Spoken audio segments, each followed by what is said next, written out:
लेकिन दोस्तों, तो यार क्या हाल है। आज की इस वीडियो में हम डेट इंस्ट्रूमेंट्स के रिगार्डिंग डिस्कशन करेंगे और इसको डिस्कस करते हुए हम पाकिस्तानी मनी मार्केट को लेते हुए चलेंगे। ठीक है, तो पाकिस्तानी मनी मार्केट में कौन कौन से डेट इंस्ट्रूमेंट्स होते हैं इसके बारे में हम डिस्कस करने वाले हैं आज की इस वीडियो में। ठीक है, और थोड़ा बहुत हम स्टेट बैंक के बारे में भी जानेंगे कि उसका क्या रोल होता है in terms of the intervention in the money market.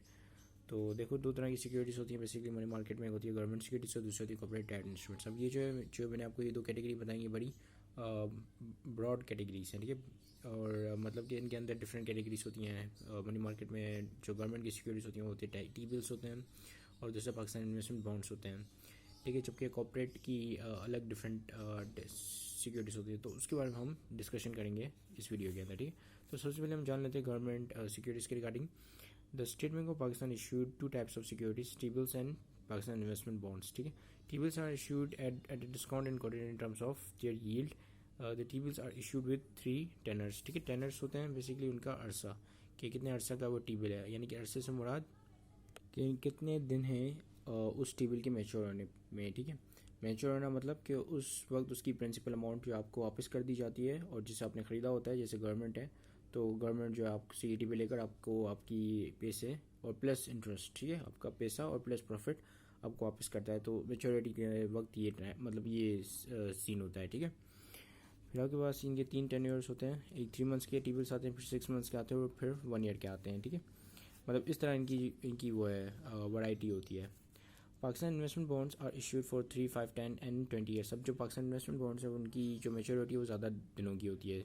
3 years की होती है, 5 ईयर्स की होती है, 10 ईयर्स की होती है और 20 ईयर्स की होती है। ठीक है, एट फिक्स इंटरेस्ट रेट, उनका इंटरेस्ट रेट जो फिक्स होता है that is payable semi annually. ठीक है, और ये साल में 2 दफ़ा इनकी जो पेमेंट होती है आपको। ठीक है, अगर आपके पास PIB है तो यानी कि साल में 2 दफ़ा आपको उसकी पेमेंट रिसीव होगी या प्रॉफिट रिसीव होगा। अब हम बात करते हैं कॉर्पोरेट डेट इंस्ट्रूमेंट्स में। कॉर्पोरेट डेट इंस्ट्रूमेंट्स में आपके पास आते हैं term finance certificate, certificate of investment, commercial papers, certificate of deposits. ठीक है, तो ये तमाम जो है आपके कॉर्पोरेट डेट इंस्ट्रूमेंट्स के अंदर फॉल करते हैं। ठीक है, all of them are the part of the money market, और ये सब जो है मनी मार्केट का भी हिस्सा है।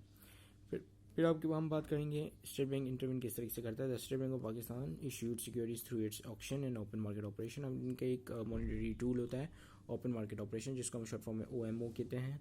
अब इस टूल के थ्रू वो क्या करता है कि मनी सप्लाई को कंट्रोल कर रहा होता है और अपनी सोशल इकोनॉमिक गोल जो अचीव कर रहा होता है, ताकि कंट्री के अंदर एक कंट्री या इकोनॉमी के अंदर इन्फ्लेशन को कंट्रोल किया जा सके, उसको स्टेबल रखा जा सके। ठीक है, अब कंट्रोल किस तरीके से करता है। अब जैसे मनी सप्लाई जो डायरेक्टली लिंक्ड है आपके इन्फ्लेशन से, अगर मनी सप्लाई ज़्यादा होगा तो आपका इन्फ्लेशन भी बढ़ेगा। ठीक है, अब इसके ऊपर मैं एक अलग से वीडियो बनाऊंगा कि कैसे बढ़ेगा, क्यों बढ़ेगा। ठीक है, तो बहरहाल अभी फ़िलहाल ये जानते हैं कि जब ओपन OMO होता है और उसको पता होता है कि इन्फ्लेशन काफ़ी ज़्यादा बढ़ गया है, तो वो क्या करता है कि मार्केट से पैसा निकाल लेता है, कैश निकालता है और सिक्योरिटीज़ देता है। ठीक है, यानी कि सिक्योरिटीज़ बेचता है और कैश खरीद लेता है, मतलब कैश ले लेता है, कैश के थ्रू ही खरीदेगा ना। तो और अगर उसको पता होता है कि मनी सप्लाई कम है, ठीक है, तो वो उसको बढ़ाने के लिए क्या कर रहा होता है कि सिक्योरिटीज़ खरीद रहा होता है खुद स्टेट बैंक, और पैसा जो है दे रहा होता है बैंक्स को, अदर बैंक्स को। ठीक है, ताकि वो फिर बैंक्स जो आगे वो पैसा लोन आउट करें और लोगों को लेकर और लोग जो है उनको इन्वेस्ट करें, उनसे पैसा बनाए। ठीक है, पैसे से ही पैसा बनता है। सो ये कुछ इस तरीके से इसका चलता है स्टेट बैंक का। ठीक है, अच्छा, दूसरे मॉनिटरी टूल्स हैं लेकिन वो इस वीडियो के टॉपिक में नहीं आते हैं, तो उसको हम बहरहाल डिस्कस नहीं करेंगे। सिर्फ OMO ही नहीं है एक मॉनिटरी टूल, और भी 2-3 और हैं। ठीक है, the auction are primary the source of government borrowings. ठीक है, गवर्नमेंट जो T-बिल्स इशू कर रहा होता है वो ऑक्शन के ऊपर इशू कर रहा होता है, और ये एक प्राइमरी सोर्स है गवर्नमेंट की बोरोइंग, यानी कि गवर्नमेंट जो इस T-बिल को इशू करते हुए बोरो कर रहा होता है लोगों से। ठीक है, the purpose of OMO is to manage the money supply in an economy, ये हम ऑलरेडी डिस्कस कर चुके हैं। The OMO and auction are carried out such that the PIBs are quoted on yield basis, which means that SBP first decide how much money it wants to borrow from the market. The players of the market then submit the bid. ठीक है, और पहले OMO auctions जो होते हैं, auctions में basically वो bid auction आपको पता होगा क्या है कि सब जो है वहाँ पे आके अपनी बोली लगाते हैं कि मैं इसको इस चीज़ को इतने में खरीदूंगा, वो बोलता है मैं इस चीज़ को इतने में खरीदूंगा, जो सबसे ज़्यादा ऑफर कर रहा होता है वो उसको वो चीज़ बेच दी जाती है। ठीक है, तो इसमें भी सिमिलरली यही होता है कि जो सबसे कम रेट ऑफर कर रहा होता है उसको ख़रीदने के, तो स्टेट बैंक उसको प्रेफर करता है और उसको चूज़ करके उस रेट पे उस बंदे को इशू कर देता है T-बिल्स। ठीक है, सो ये लोग जो अपनी अपनी बिड सबमिट करते हैं, और जिसकी जो सबसे लोएस्ट बिड होती है, सबसे लोएस्ट बिड यानी सबसे कम वो रिटर्न मांग रहा होता है बंदा, ठीक है। जो सबसे कम रिटर्न मांग रहा होता है स्टेट बैंक उसको देता है, या उससे जो है वो बोरो कर रहा होता है पैसा, ठीक है। क्योंकि ये पैसा बोरो करने की टेक्निक है, टी बिल इशू करके गवर्नमेंट बेसिकली बोरो कर रही होती है, स्टेट बैंक नहीं कर रहा होता, गवर्नमेंट कर रही होती है।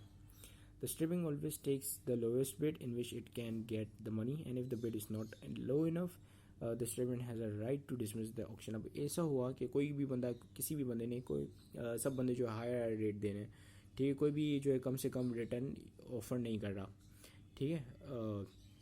मतलब कोई भी ये नहीं मान रहा कि भाई मैं कम रिटर्न में आपको पैसे बोरो करूँगा, तो ये कोई भी नहीं मान रहा। तो स्टेट बैंक के पास उस टाइम पे ये राइट होता है कि वो डिसमिस कर दे, उस ऑप्शन को ख़त्म कर दे, ठीक है।